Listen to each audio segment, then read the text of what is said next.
and you're listening to a WNBA State of Mind, the sports podcast for women about things that matter to us and more.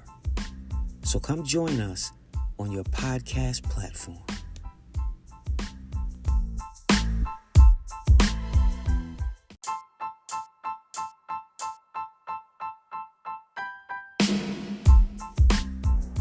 Well, that's an interesting way to start the show today.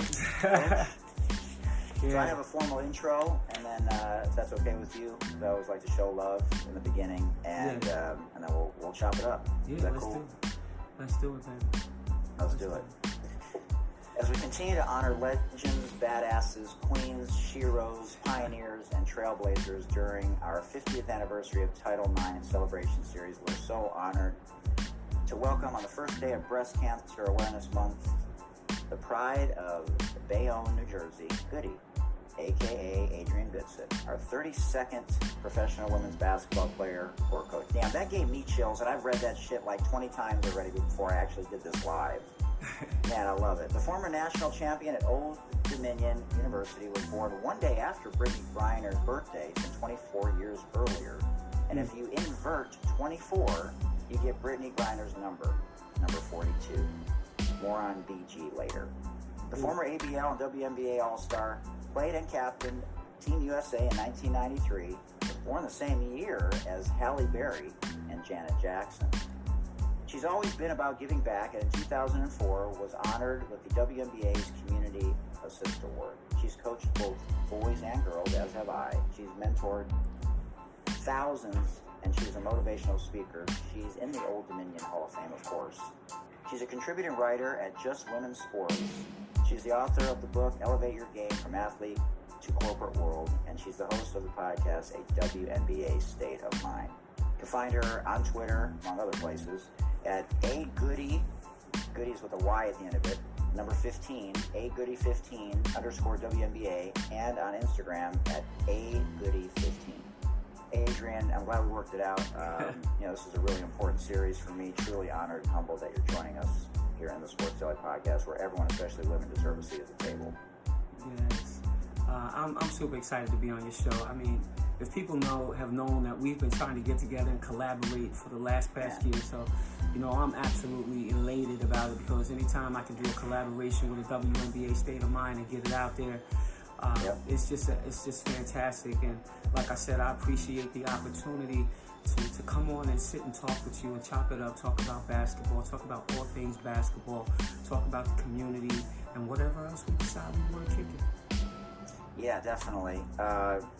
We talked a little bit a few minutes ago about a large brand like Nike, and I want to get to that later, but I like to go usually, unless you really are passionate and want to talk about that first, but I like to talk chronologically, because I like to give people an idea about how strong black women especially came to be, especially in our era, such amazing representations when it was hard to do that in society. So you grew up on the East Coast in the 60s and the 70s, right? And there was a lot of stuff happening. And so how aware were you of JFK, MLK, Malcolm X, the riots in New Jersey? And were you the same person back then? It just hadn't come out yet? Well, I mean, I was actually too young to even be aware. I wasn't born when, Martin Luther King, JFK, actually the riots over in Newark, all of those things were before me, and I was, still itty bitty. I didn't come into consciousness until, the late 70s, when I was, 12 and 13 years old,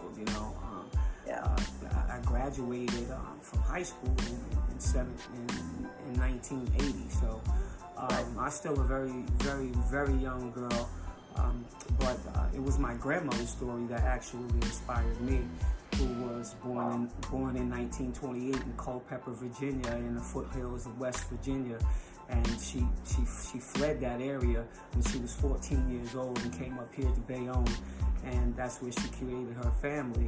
And she went back and she got all three of her brothers and sisters and brought them up here. and I don't even have to go into why and all of those things. So, you know, the grind was happening before I was even thought about. I was even a thought. My family was a part of the struggle, being from the South. And so, you know, my grandmother ran away from the South and you know, and always made us go back every single year. And then I ended up going to Old Dominion University because what she hated about Virginia, I in turn ended up loving, you know, about Virginia. And, you know, but I went down there during a time where things were totally different. And I'm not saying that we've completely overcome, but it definitely wasn't 1928. And so, you know, just being from this area, you know, so diversified. And I got the opportunity at a young age to be able to mingle with all different types of people. Bayonne is a melting pot. You have black, you have white, you have Italian, you got Polish, you got Russian, you got Puerto Rican, you got Dominican, you got Cuban, you have Egyptians, you have, you know, so it's just basically Asians, you know, are starting to, you know, to migrate to this area as well. And so before all of that happened, I mean, when I would go and over to my friend's house, most of their families were not speaking English in the home. So if I went to my Puerto Rican friend's house, they weren't, their parents and their grandparents were speaking Spanish. You know, when I went over to my Italian friend's house, their parents and their grandparents were speaking Italian. Okay, and then, you know, I had a lot of Jewish friends, and then there was Hebrew, and then, you know, the Egyptian. So then there's all kinds of different languages. So I already knew how to mingle with other people, you know, before I even left Bayonne. So I love the fact that, you know, I was born in an area that, you know, really promoted diversity. You know, little China is real, little Italy is real. You know, going over and just, you know, living across from Staten Island, I can actually walk on the Bayonne Bridge over to Staten Island and be in New York. So the only thing that separates us from being New York is the Bay. Right. Man, that's amazing.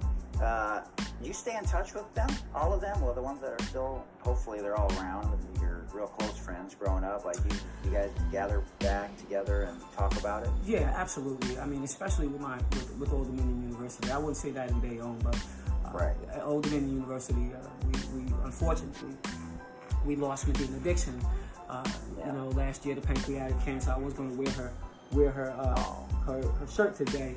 Her sweatshirt today, but it was so hot. I just I'm just gonna throw it up like a gang sign. But you know, we that was tough for us, and you know, we all got together. We zoomed for the last 2 years. I actually missed the girls. We zoomed for the last 2 years to be a part of her life and, you know, help her transition into the next journey, which is where all of us are going to eventually end up. And she was such a great leader on the basketball court, and the way she led us into heaven was even more incredible. Just fearless and just always smiling and constantly just keeping us up because she knew how tough it was on us. Yeah, rest in peace. Yes.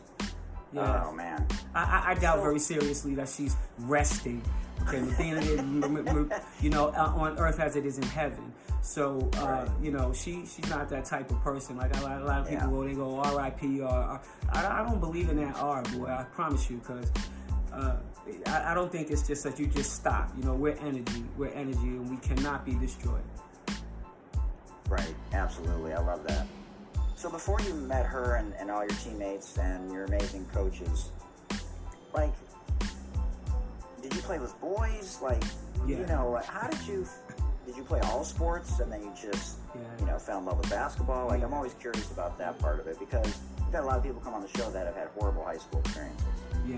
And let's be honest, in that time frame, you know, as a black woman, you know, women in general, it wasn't encouraged to play sports. Title IX was sort of right around the corner, you know, and it just started. Yeah, absolutely. It's funny that you mentioned that women weren't encouraged to play sports because I used to get tormented on the block, you know, from tomboy to Tommy to, you know, you're not going to, you know, there's nothing for you. I even had my principal at Robinson, at Dr. Walter F. Robinson, number 31 up there on 31st Street. number 3, excuse me, he told my mom, pulled my mother to the side and asked her why is she letting me play basketball, because there's not going to be anything for me. And the day that me and my mom were walking up the block, when I was playing, when I was already grown and I'm playing overseas, and we're walking towards him, and he sang my praises, knowing what he had told my mother back then. And me and my mom, after we walked away, man, we just looked at each other and started laughing. It's like, wow, eat your words. But I can promise you, I did not play with girls. I was just too good, and I couldn't even in elementary school, they got mad at me. The coaches got mad at me because I wouldn't play on the elementary school, because I was just so beyond that level. But my first love was swimming. I thought that I was going to be sometimes I often think about what that would have looked like, because to this day I can chop it up in the water. But that was my first love. And of course we ran track, I played softball, but it was when I put the basketball in my hand that I knew that this was going to be something that was going to carry me. It was a part of it. It was like as soon as I touched it, I felt it in my soul in a way that I never felt with any other sport. Even to making a Pop Warner football team, my mom forbid me. She was like, no. And I was like, Mom, why can't I play? She's like, you're getting ready to get your boobs. Are you kidding me? So, it was over for the whole football thing, because they had no equipment for women whatsoever. But I did make the Packers. And, that was it for me. But the basketball, I knew that when I touched it, it was a soul's mission. And it just took me everywhere. Wow. And no, I didn't play with the girls. If I had to play with the girls, then I probably wouldn't have been as good as I was. And, there's a famous writer, God bless his soul, who wrote, his name is The Fa here in New Jersey. And he wrote for St. Anthony's. He's real big on the Hurleys. And, he put me on the all-boys county team. I made the first team, all county boys team. You can look that up. And so, which was absolutely amazing to me. I never really talk about it a lot, but my game was up. My game was up. And Hudson County is a great area to come out during my time for basketball. With us and St. Anthony's and all of the schools, the powerhouses, Holy Family from back in the day, Paramus Catholic. Those areas. With Ann Donovan, she was before me, but there's Carol Blazejowski, all these people, Sharon Ross, just that paved the way for me. Right. Yeah, that's incredible, just to sort of hear, your evolution and you obviously were born with an inner resiliency, because there's a lot of people that have a passion and it's either not encouraged or they're not strong enough to say, well, F the world, I'm going to play because I love it. Mm-hmm. And they go in a different direction, and, whatever, they have a regret later that they didn't follow through. But you certainly have both. Yes. Not only a passion for something, but an inner resiliency that probably came from your grandmother and others. Oh, boy. My grandmother, my mother. Yeah. God bless my Aunt Roz. Lost her in the pandemic 2 years ago. My Uncle Skip taught me how to play basketball.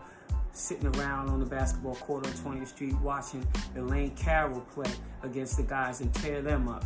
And so she was my motivation.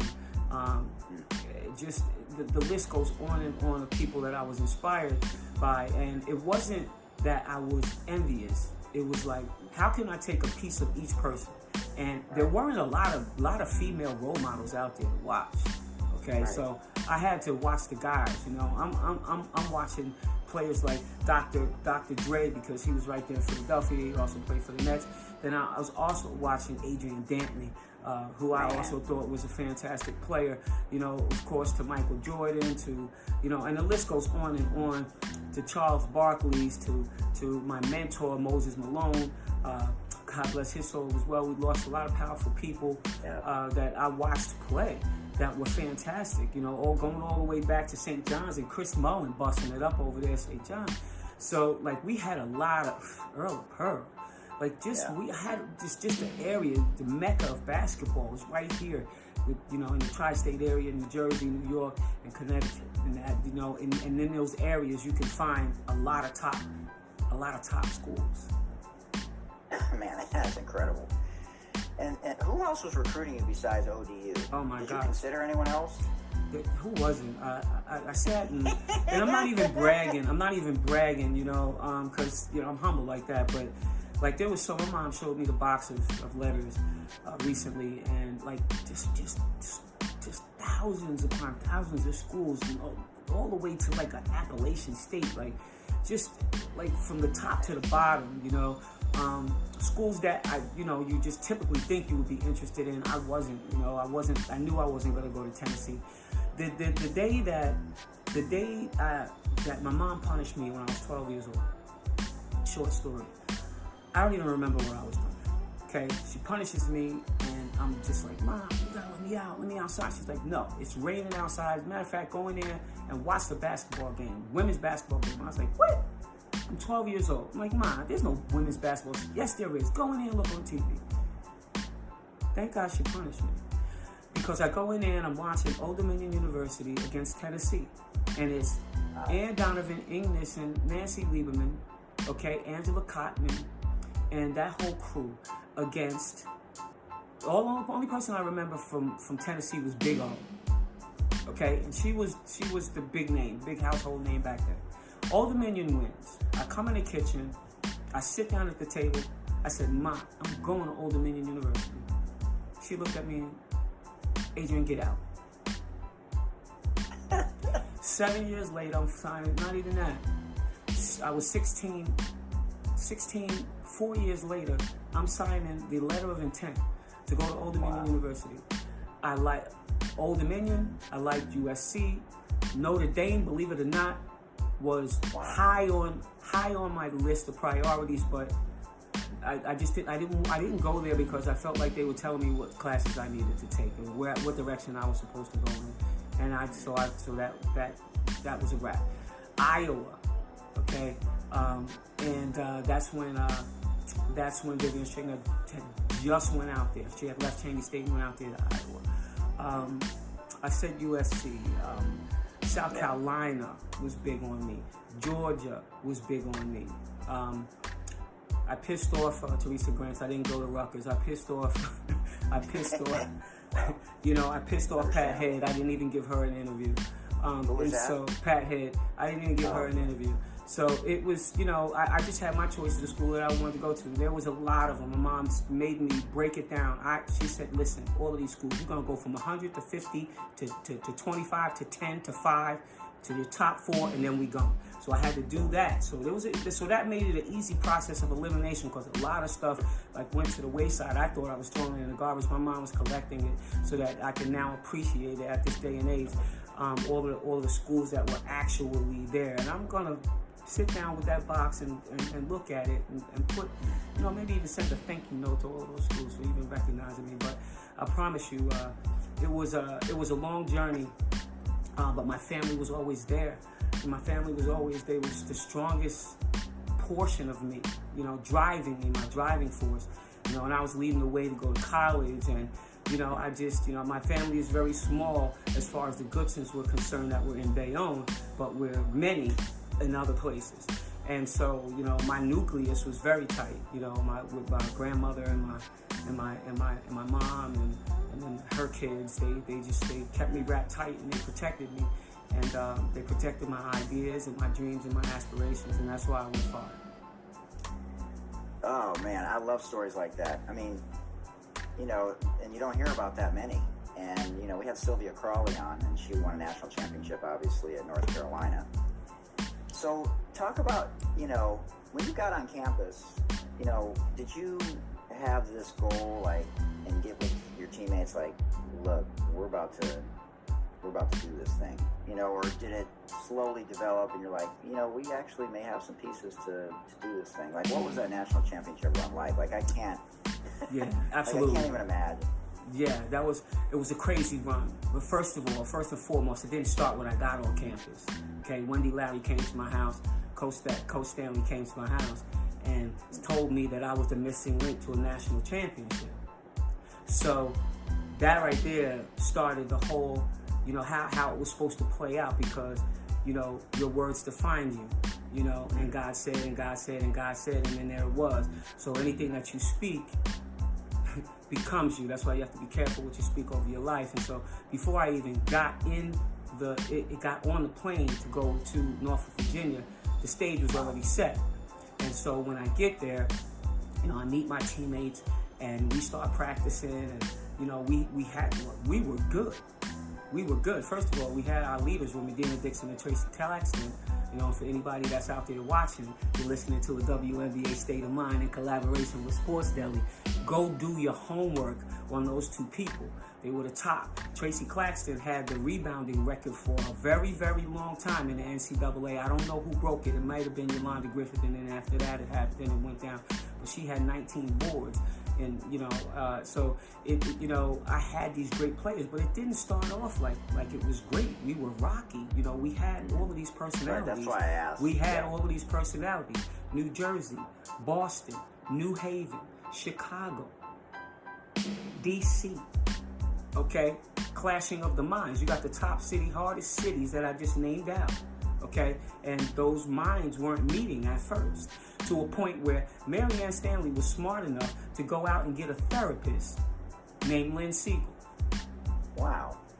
From the Hope House Foundation in Norfolk. I give them a shout out. And she came and she did ropes and initiative with us, all kinds of trust games with us.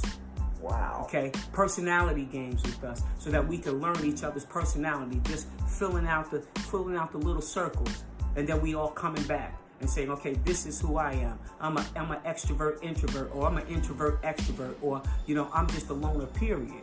I'm quiet. So don't misinterpret my quietness.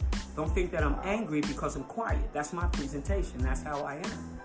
But if you don't do your homework and you don't get to the very essence of that, our two captains were arguing. They hated each other.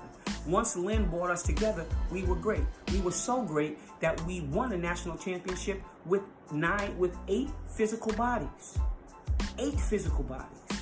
Okay? One girl left, Liz Conahan could not play because she was having kidney failure. She had to have a kidney removed. Okay? Then we had 2-3 players leave that year. We were practicing with a guy named Frank from upstairs in sports information, coming down and practicing with us every day so we could scrimmage. We had a couple of players that graduated already. Angela Cotton came back and would practice with us so we could have 10 physical bodies to practice. So we were getting it in. It was a rocky road in the beginning, but she had us. We bought so much into her philosophy that we couldn't fail. We played a defense called junk and won the national championship. And I didn't find out until later that it was a nappy triangle and two. Right. But we bought into it. We were scrappy. We were scrambling. We got a 6'2" female, a 6'3" female with a wingspan, which made her probably be about 6'8". Medina Dixon at the top of our 131. I'm in the back. I'm a freshman. I'm doing what I'm told. Right. Back and forth. So we were a fantastic team. When I went into the school, I didn't start. But I'd say 3 games into the season, 4 games into the season, I was starting as a freshman. So that speaks for itself. Yes, it does. You mentioned Mary Ann Stanley. Until recently, she was, coaching in the WNBA. What was her impact? You just talked about, I find that amazing in the 80s that somebody was doing a personality test and bringing a therapist in. Because back then, even if you talk to people like Val Whiting, who I mentioned earlier, who went to Stanford, even Tara, a lot of these old school coaches, and I'm sure others, rest in peace, Pat Summitt, even Gino, I'm sure they did things in a way that was, shut up and dribble. Just do as I say, get over it, move, no excuses. And she was a little bit more thoughtful in that way. And not only were you the missing piece to the puzzle, but she, sort of inserted a lot of missing pieces to the puzzle by getting people to turn what may be perceived as weaknesses into strengths. And I find that fascinating. And do you do that with your teams now? Like, you incorporate what may be perceived as, a weakness, as, hey, you have more things in common than you think, but let's come together, and prove everybody wrong. Yeah, absolutely. The biggest thing is to get the kids to buy into your philosophy. Amazing. The second thing is, yes, you have to talk, you have to communicate. Not just on the court, but off the court. The things that you do together. We go out, we have pizza, come over to the house, everybody sit and watch a movie, laugh and talk. Talk about the deepest, darkest things. No holds barred. Let's talk about the pandemic and what happened. What happened to you? What happened to maybe some of your family members? What happened to some of your friends? With these kids out here nowadays, suicide is an option. It's a viable option. So I try to stay on top of the kids, and even to the men on the professional side, women on the professional side, getting the opportunity every single year to do the top 100 camp for, with the NBPA and ushering these guys into the pros and them seeing me fit to come in every single year and influence and mentor some of these kids and to get the opportunity to be around them. This year, they incorporated that type of program into the camp, where we did breakout sessions and allowed the boys to just sit and we talked, we chopped it up, and we talked about everything that happened the last 2 years. And after we did that, they started to understand a little while. Man, I didn't know that happened to you. I didn't know this was going on. I didn't know you thought that way. I misinterpreted you the whole time. And then once you have those breakout sessions and you give people the opportunity to peel off some of the mess, peel off life, it just opens it up. And then you'll see how they will start to become better within themselves and also together. Now all of a sudden, they're sharing the ball more. Because I care about you. There's a difference between a team that cares about each other and a team that's just over here trying to get personal accolades. Oh man, that last part didn't resonate with me more than anything that you've said so far. Because I talk about that all the time. As a professional basketball skills trainer, I'm not just teaching counter moves. I'm teaching them how to look at somebody, and with your eyes, you better be looking at them and speaking to them as if you love them and care about them more than you love yourself. Because otherwise, they will feel it in the same way that they will know that you truly care about the greater good and you care about them. Yes. And so there's a lot of nuance that, maybe a lot of people that are first starting out or young coaches, they don't understand some of these nuances. And you have to teach these kids to care and love, yes, about themselves. But they got to care about their teammates, at least when they're out on the floor. Yes. And the greater good. Otherwise, you will not, like you said, get the best versions of themselves. And then collectively, you will not get the best version of the team. There's just no way. I'm sorry. Chemistry matters, and that's how you get over the hump sometimes, like it's what happened to you at ODU. Mm-hmm. You weren't just the missing piece, but Coach did several things that allowed the team to come together to, show that the sum of the parts are greater than the parts themselves. Man, that is freaking phenomenal. Yeah, Mary Ann Stanley is a brilliant mind, very misinterpreted, but she's a brilliant mind, a masterful coach. But she's not one of those coaches that you can put in a box. You gotta allow for her to pick her team. You gotta allow for her to use her tactics. Okay, I met my godmother the other day, Kathy Rush, and I said to her, listen, I never understood Coach Stanley's tactics until I watched the movie. Okay, I never understood the tactics. And then once I watched the movie that they made about Kathy Rush, about Immaculata, with Teresa Grant, all those other players, and the things that she did to make them mentally tough. And I understood more. And I think that was the first movie I actually cried. Wow. That's interesting. Why? What part of it resonated with you? Just the sorority of sisters, the camaraderie. Like, what spoke to you? Like, did it remind you of your family? Like, just all of the tactics that she used. It reminded me of Old Dominion. It was all of the tactics that she used to get them, to get the best out of them. you know, practicing without balls, doing defensive slides in a tunnel under the water, like it's just weird. Like, and I used to call my mom and be like, "Ma, she made us. We were practicing without basketballs. Like, I don't get this woman, you know." So then my free throws were up because I'm sitting there and I'm practicing my whole ritual.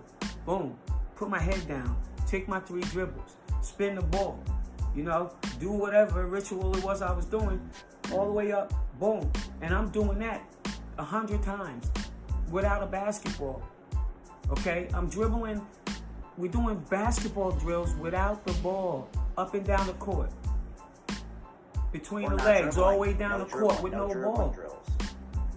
So Right, it was no all dribbling use your drills, right. imagination. She was always about your imagination. Use your imagination. You have to see it. Right.